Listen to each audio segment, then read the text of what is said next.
Have an amazing day, everyone. Enjoy the story. The cathedral was far too silent for a wedding. The only sound was the soft rustle of Alina's satin gown dragging against the frozen stone floor, mixed with the shaky rhythm of her own breathing.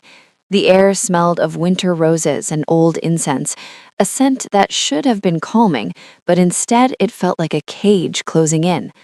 Elena Rossi never dreamed her wedding day would look like this, void of affection, heavy with obligation, and sealed by a legal document signed exactly 72 hours ago.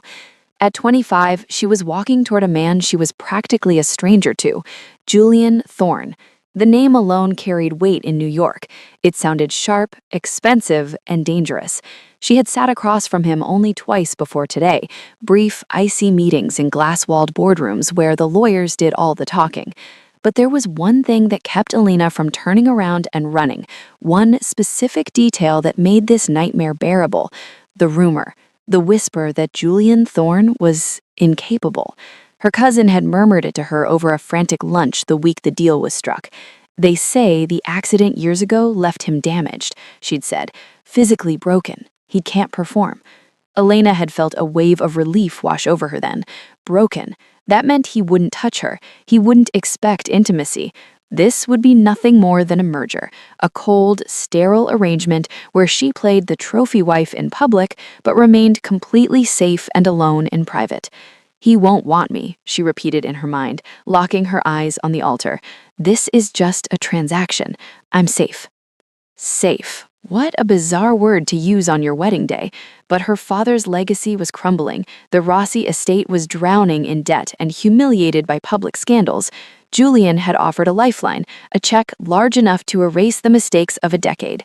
In exchange, he needed an image, a wife with a classic name and a clean reputation who wouldn't ask questions. Elena was the sacrificial lamb, or maybe just the only one desperate enough to say yes. She lifted her veil, and for the first time that day, she really looked at him. Julian stood at the end of the aisle, hands clasped behind his back, his shoulders broad enough to block out the light. He wasn't smiling, he wasn't nervous, he was just assessing. And when his steel gray eyes locked onto hers, Elena felt a jolt of electricity shoot down her spine. He doesn't look broken. Julian Thorne was the opposite of fragile. He was terrifyingly tall, with a posture that screamed absolute authority. His face was all sharp angles, a jawline that could cut glass, and eyes that seemed to strip away her defenses effortlessly. There was a predatory energy coming off him that made Elena's heart hammer against her ribs. And not just from fear, or maybe it was entirely fear. She couldn't tell the difference anymore. "He's incapable," she chanted internally like a shield. "He can't touch me." But if that was true, why did his stare make her feel so incredibly exposed? The ceremony was a blur of efficiency. The officiant's words sounded like they were coming from miles away. Elena recited her vows robotically, her voice steady only because she had practiced in the mirror for hours. Julian, standing beside her, spoke with an unsettling calm. Every word that left his lips sounded like a binding law. "I do," he said. His deep voice seemed to vibrate through the floorboards of the empty church. When it was time to sign the marriage license, Julian held the fountain pen with long, steady fingers. Elena watched, strangely hypnotized, as he slashed his signature across the paper. Then he handed the pen to Elena. Their fingers brushed. It lasted less than a second, but Elena felt it, a shockwave. The heat of his skin, the calloused roughness of his fingertips, the way his hand seemed to linger near hers with a gentleness that didn't match his terrifying reputation. She jerked her hand back instantly. Julian didn't say a word, but she saw a tiny, almost invisible smirk tug at the corner of his mouth. He noticed. The reception was held in a private ballroom uptown, decked out in frosted glass and white orchids. It was a display of wealth meant to dazzle the few hundred guests. Elena smiled until her cheeks hurt, shook hands with investors she didn't know, and played the part of the blushing bride. Julian remained her shadow, silent, imposing. He nodded at business rivals, but never drifted more than a foot away from her. During the speeches, he held a tumbler of scotch in one hand. With the other, he placed his palm flat against the small of Alina's back. The touch was so light she might have imagined it, but the heat seeping through the silk of her dress was undeniable. His fingers were firm, possessive, marking his territory. Alina swallowed hard, gripping her champagne flute. Why is my pulse racing? She stole a glance at him. Julian was staring straight ahead, his face a mask of indifference, but his hand didn't move. He knew exactly what he was doing to her. Are you holding up?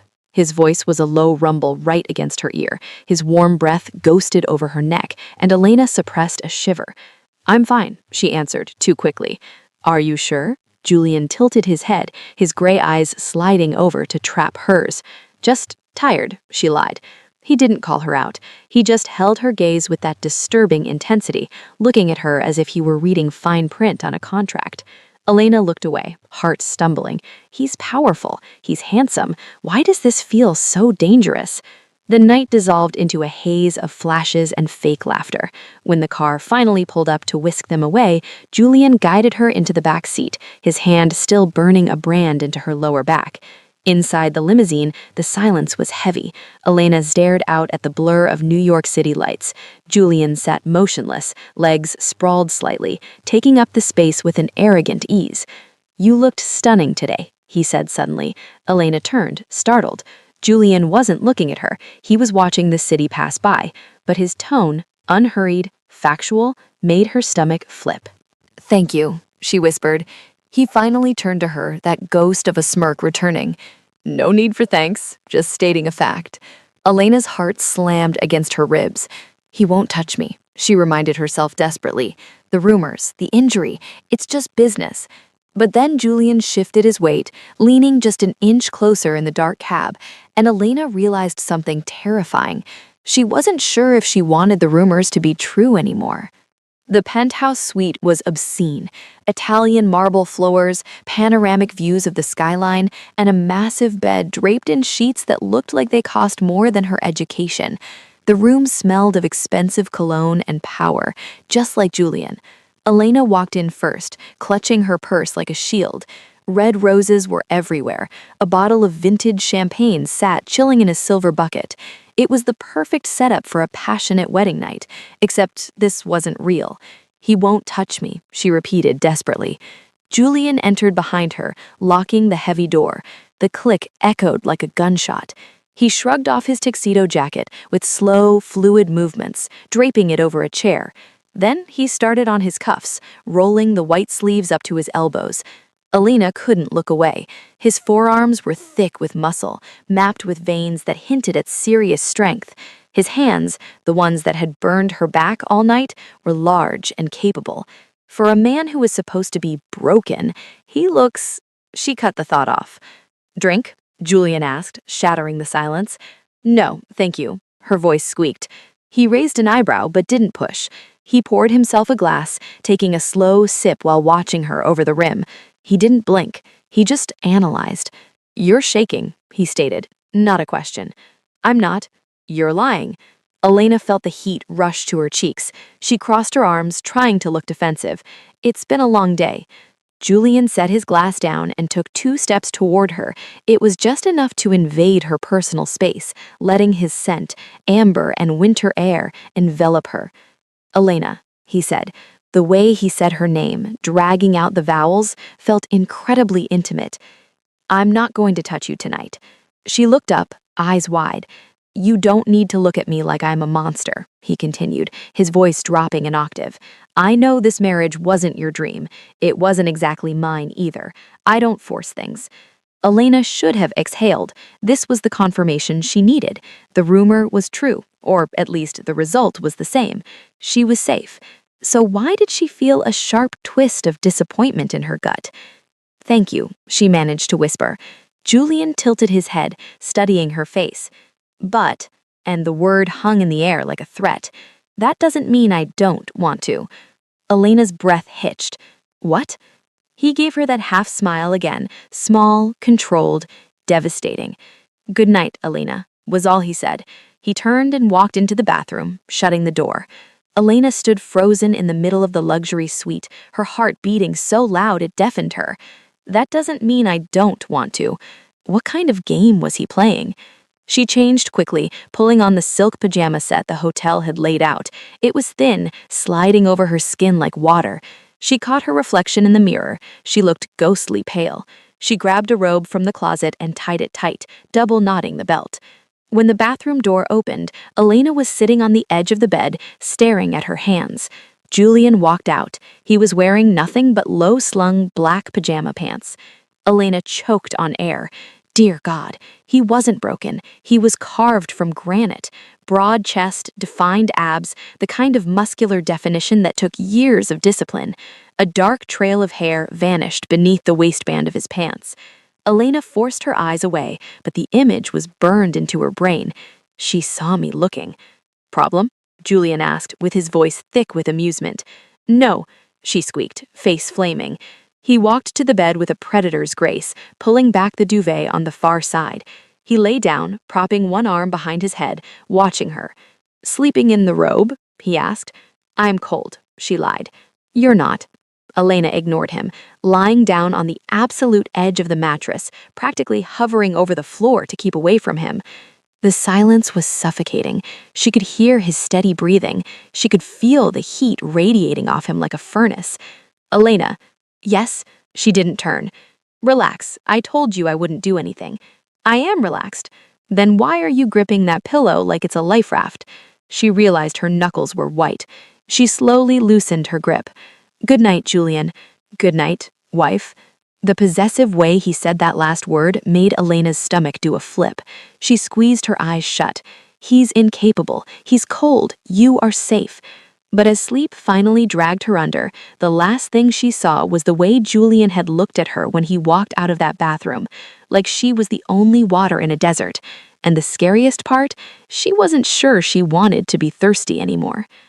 Elena woke up with the strange sensation that the gravity in the room had shifted. Morning light, cold and gray, filtered through the sheer curtains of the penthouse. She turned her head slowly. The other side of the bed was empty, but the sheets were rumpled, still holding the indentation of Julian's body. She let out a breath she didn't know she was holding.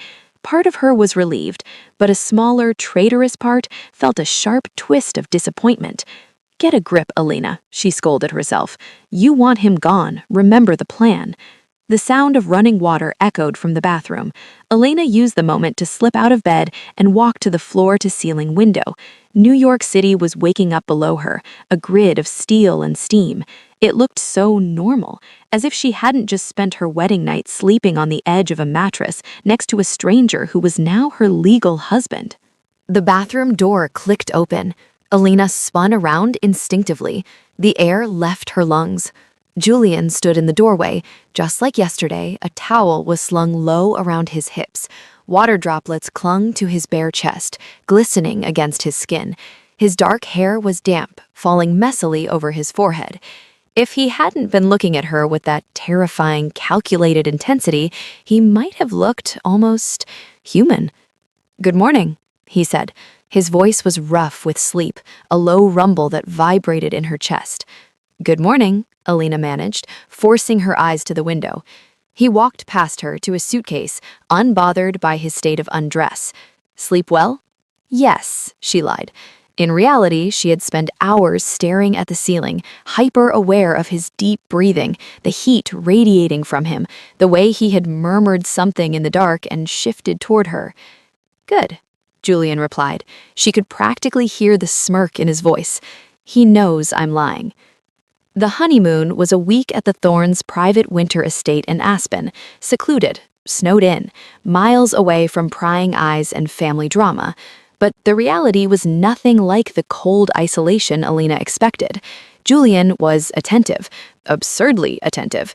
He remembered exactly how she took her coffee, black, 2 sugars. He held doors open. He placed his hand on the small of her back whenever they navigated the icy paths of the lodge. He pulled out her chair at dinner. Small gestures, basic manners, really, but coming from him, they felt heavy, loaded. Every time he touched her, Elena's skin pricked with electricity. On the third evening, they were walking along a snow-covered trail near the property line. The sunset was painting the mountains in violet and gold. Alina stopped, turning to face him. Julian stopped too, hands in his pockets of wool coat, watching her breath mist in the cold air. "Can I ask you something?" she blurted out. He raised a dark eyebrow. "Go ahead." "Why did you agree to this?" The words spilled out.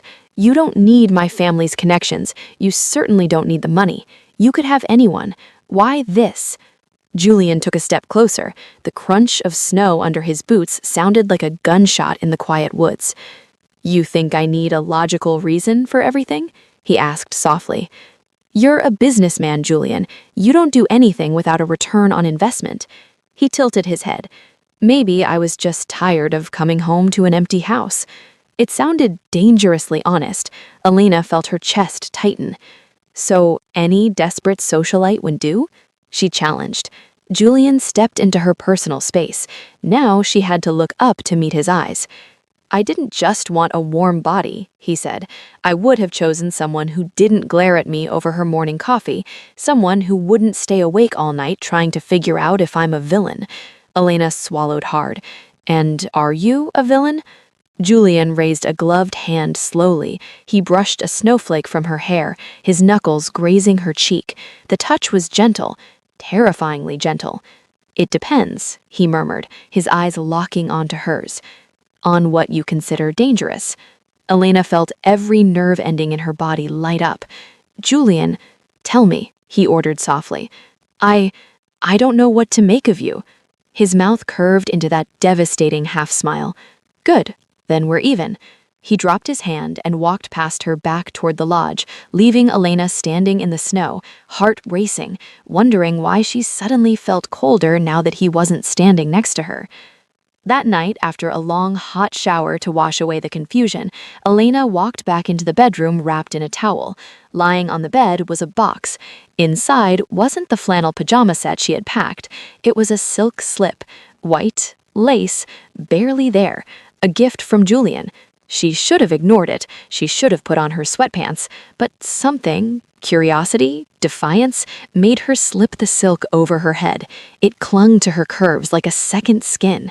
She looked in the mirror and blushed. This is insane. But she didn't take it off. When she walked into the living area, Julian was sitting by the fireplace, a book in his hands. He looked up.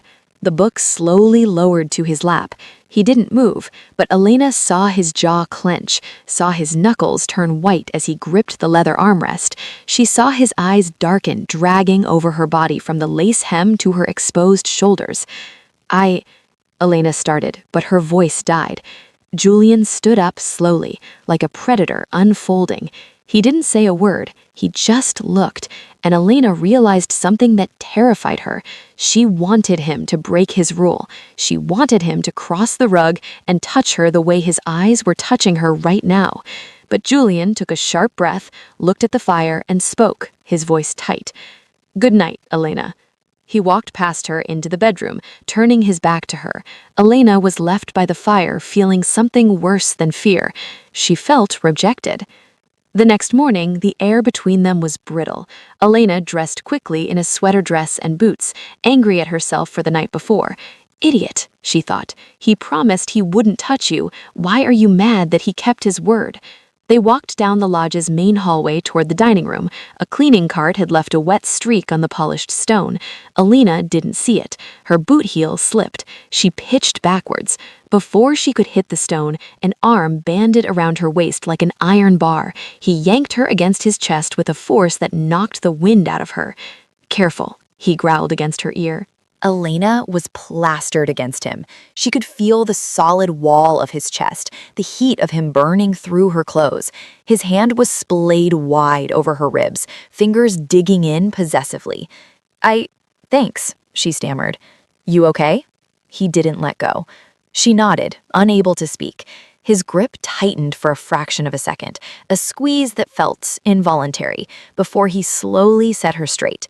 He released her, but his hand lingered on her arm as he stepped back. His eyes were pitch black. "Watch your step," he said, but the tone wasn't about safety. It was a warning. Breakfast was torture. Elena stabbed at her fruit, hyper-aware of Julian reading the news on his tablet across the table. "You seem distracted," he noted without looking up. "Just thinking," I snapped. "About what? About why you're shaking?" "I'm not shaking." Julian set the tablet down. "You're a terrible liar, Elena. And you're arrogant." He leaned across the table. The movement was predatory. "Your eyes tell the truth. The way you bite your lip when you're nervous tells the truth. The way your breath hitches when I get close, that definitely tells the truth." Elena flushed. "I don't—" "Stop denying it," he interrupted, a smirk playing on his lips. "I like knowing I affect you." Before she could throw her coffee at him, he stood up. "Come on, get your coat. I want to show you something." He took her to the estate's garage. Sitting there was a sleek black snowmobile. "You know how to drive this?" she asked skeptically. "Of course." Getting on was awkward. Julian sat in the front. "Get on behind me," he ordered. Elena hesitated, then straddled the seat behind him. There was no handles back there. "Hold on to me," he said over his shoulder. Elena tentatively grabbed the fabric of his jacket. "Elena," he sighed, "hold on or you'll fly off at the first turn." He grabbed her hands and wrapped them firmly around his waist, pulling her chest flush against his back. "Do you feel that?" he shouted over the engine's roar as they shot out into the snow. Elena didn't know if he meant the machine or the thudding of his heart against her palms. She buried her face in his shoulder, clinging to him as they tore through the white landscape. They stopped at a frozen lake miles from the house. The silence was absolute. "Want to drive?" he asked. "I don't know how." "Come here." He pulled her to the front of the seat, positioning himself behind her. He effectively caged her in, his arms reaching around hers to grab the handlebars. "Do you trust me?" he murmured against her ear. Elena could barely breathe. His chest was a solid wall against her back. His chin grazed her shoulder. She could feel the heat of his thighs bracketing hers. "I trust you," she whispered, and she realized it was true. For an hour, they rode in the cold air, but Elena was burning up. Every turn required them to lean together. Every bump pressed them closer. When they got back to the lodge, the sun was setting. Elena went to shower, her mind reeling. She dressed in a safer, modest pajama set and walked out to the terrace. Julian was there, leaning on the railing, shirtless despite the freezing air, just sweatpants. The sunset turned his skin bronze. She should have turned back. Instead, she walked to him. "Julian," she said. He didn't look at her. "Elena, I need you to understand something." She saw the muscle in his jaw jump. "What?" "I promised I wouldn't touch you," he said, voice low, "and I keep my word." He turned to her. His eyes were wild. "But you need to stop looking at me like that." "Like what?" she whispered. "Like you want me to break that promise." Elena's heart slammed against her ribs. "What if you do?" The confession hung in the freezing air. Julian closed his eyes, inhaling sharply. When he opened them, the control was fracturing. "Don't play games, Elena," he warned. "I'm not playing." He reached out. His fingers traced her jawline, freezing cold yet burning hot. His thumb rested on the pulse point of her neck, feeling it flutter. "Are you sure?" he murmured. "Because once I start—" "Yes," she breathed. Julian smiled, a dark, hungry look. He leaned in, closing the distance. Ring, ring! His phone shattered the moment, loud, obnoxious. Julian pulled back instantly, cursing under his breath. He grabbed the phone from the patio table. Work. It was always work. His face shuddered, the mask of the CEO slamming back into place. He answered in a clipped, cold tone, turning away from her. The moment was dead. Julian walked back inside without looking at her, murmuring a distracted apology. Elena was left alone on the balcony, shivering, with a hollow ache in her chest. The honeymoon ended too soon. Returning to New York felt like waking up from a fever dream. The city was loud, dirty, and demanding. The first obligation on the calendar, brunch at the Thorne estate. Julian's mother, Victoria Thorne, had, quote, requested their presence. It wasn't an invitation, it was a subpoena. The mansion was a fortress on Long Island, cold marble, priceless art, and people who looked like they judged you for breathing. "Breathe," Julian murmured as we walked up the steps, his hand finding the small of her back. His touch was the only anchor she had. Victoria greeted them with air kisses that didn't touch skin. "Welcome to the family, dear. I hope Julian didn't work the entire honeymoon." The shade was subtle, but it hit. "He was perfect," Elena lied, smiling through her teeth. Then she heard the whispers. She was standing near the buffet when a voice drifted from behind a fern. "Obviously, it was for the money. The Rossi family is bankrupt, you know." Elena froze. It was Julian's cousin, a woman who wore too many diamonds. "Well, she got the right husband for a sham marriage," another voice giggled. "At least Julian won't bother her in the bedroom, if you know what I mean." God, it's sad. Imagine marrying a man who is broken, physically incapable. Shh, but honestly, she's probably relieved. She gets the check without the chores. Cruel laughter followed. Elena gripped her champagne flute so hard the stem snapped. "Damn it," she hissed, champagne dripping over her hand. "Elena," Julian appeared at her side instantly. "You're bleeding." He took her hand, his face etched with concern, but Elena pulled away. "I need air," she choked out. She ran for the terrace doors, ignoring the stairs. Outside, the cold air hit her face, but it didn't stop the tears of humiliation. They think he's broken. They think I'm a gold digger. "Elena!" Julian's voice was sharp behind her. She didn't turn. "Why do you let them?" she yelled at the garden. "Let them what?" She spun around. "Say those things, that you're impotent, that you're not a real man, that our marriage is a joke." Julian stopped. His face went blank, but his eyes were dangerous. "People believe what they want," he said calmly. "That's not an answer." Elena stepped toward him. "I need to know the truth, Julian. Is this," you gestured between them, "is this whole thing a lie?" Julian closed the distance in 2 long strides. He grabbed her chin, tipping her face up. "You want the truth?" he hissed. "Yes. The truth is, I let that rumor survive because it was convenient. It kept gold diggers and socialites away from me." He leaned down, his forehead resting against hers. "But then you showed up, with your stubborn pride and your terrified eyes." "Why?" she whispered. "Because I want you, Elena," he said, the words vibrating against her lips. "I want you in every way a man can want a woman, and that damn rumor is the only thing keeping me from claiming you right here on my mother's patio." Elena's knees went weak. "Then show me." Julian's eyes flared. His hand slid into her hair, gripping tight. "Not here," he growled. "When I show you, it won't be somewhere my mother can interrupt. It will be somewhere I can take hours to prove exactly how capable I am." He pulled back, smoothing her hair.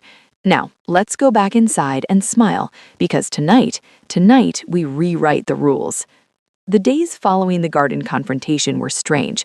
Julian was distant, not cold exactly, but careful, like a man trying desperately not to detonate a bomb. He left the penthouse early and returned late, avoiding being alone with her. Elena knew why. He was keeping his promise not to touch her until the time was right, but the distance felt like rejection. Then came the dinner party. Julian's mother, Victoria, organized an intimate gathering of 50 socialites at a midtown restaurant. Elena wore navy blue and armed herself with a polite smile. They were seated at the head table when she walked in. Vanessa. Elena recognized the type immediately, even if she'd never met the woman. Vanessa walked with the confidence of someone who owned the room. She was stunning, dark hair, red dress, and eyes that locked onto Julian like a heat-seeking missile. "Julian, darling," Vanessa purred, approaching the table. "It's been too long." Elena felt Julian stiffen beside her. "Vanessa," he said, his tone icy, "I didn't know you were invited." "Your mother insisted," Vanessa replied, her gaze finally sliding to Elena with a dismissive flick. "You must be the wife. Elena, right?" "Yes." "Vanessa Sterling. Julian and I are old friends. Ex-fiancé, actually." Vanessa pulled up a chair without asking. For the next hour, she made it her mission to torture Elena. She touched Julian's arm, she laughed too loudly at inside jokes, she brought up vacations they had taken years ago. "You know, Julian and I almost got married, but then I realized, well, let's just say there were compatibility issues in the bedroom," she smirked at Elena. "But I'm sure Julian told you all about his limitations." The table went silent. The insult was brutal. Alina felt rage boil in her throat. She waited for Julian to snap, to defend her, to throw this woman out. But Julian just sat there, jaw clenched, enduring it. When they finally got back to the penthouse, Alina exploded. "What was that?" she shouted, throwing her purse on the sofa. "That was Vanessa being Vanessa," Julian said calmly, loosening his tie. "And you just let it. She spent the entire night flirting with you, disrespecting me, and insinuating that you're—" "I noticed," Julian cut in, "and you did nothing. I held your hand all night, Alina." "That wasn't enough." Alina stepped closer, tears of frustration stinging her eyes. "She acted like she knows the real you, like I'm just a temporary placeholder for a man who is broken." Julian stopped. The air in the room suddenly dropped 10 degrees. He walked toward her slowly. The look in his eyes wasn't calm anymore. It was predatory. "You want to know what Vanessa knows?" he whispered, leaning down so close his nose brushed her nose. "Yes. The truth is I let that rumor survive because it was convenient. It kept gold diggers and socialites away from me." He tilted his head. "But do you know what she doesn't know?" "What?"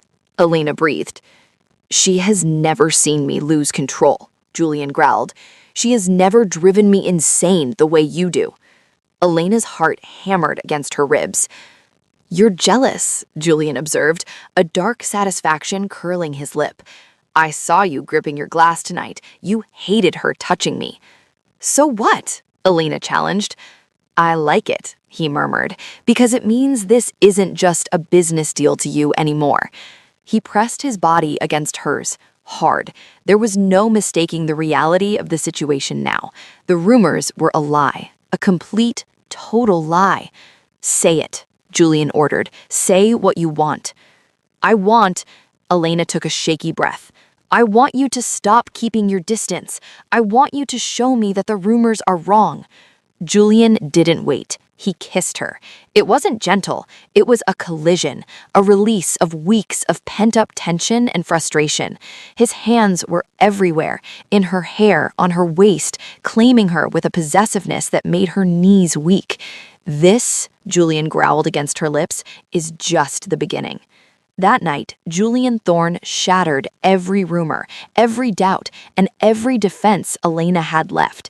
He took his time, worshiping her body with a terrifying focus, proving with every touch that he was not broken. He had just been waiting for her. The next few weeks were a blur of happiness. The contract was forgotten. The penthouse became a home. Julian came home early. He texted her during meetings. He touched her constantly. A hand on her knee at dinner. A kiss on the temple before he left for work. One evening on the balcony, Julian wrapped his arms around her and confessed the truth. "I fell in love with you," he whispered in her hair. "I don't know when. Maybe at the altar. Maybe when you yelled at me in the snow.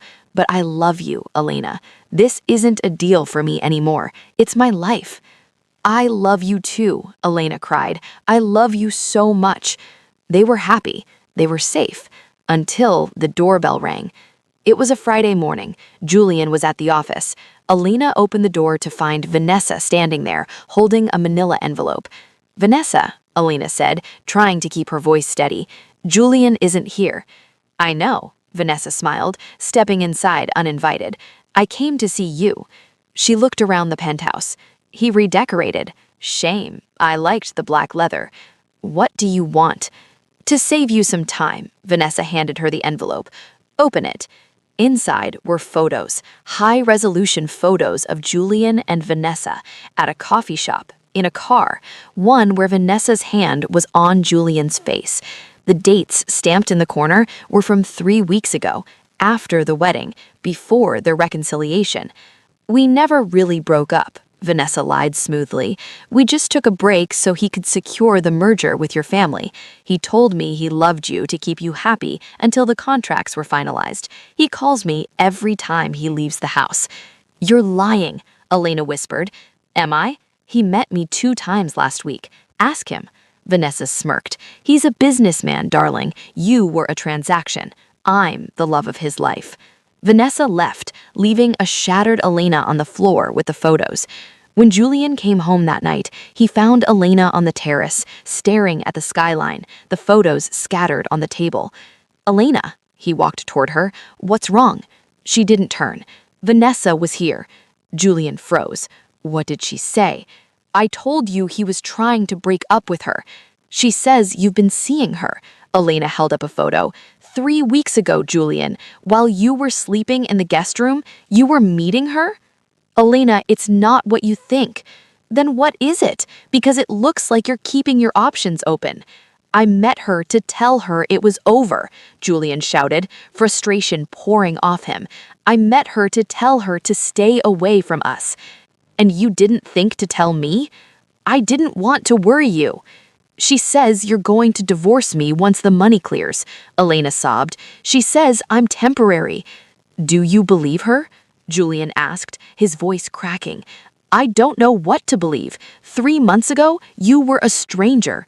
Elena backed away. "I need space. I need time to think."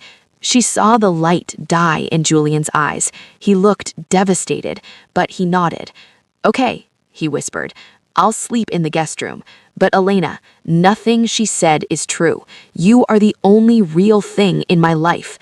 3 days of silence. 3 days of sleeping in a cold bed.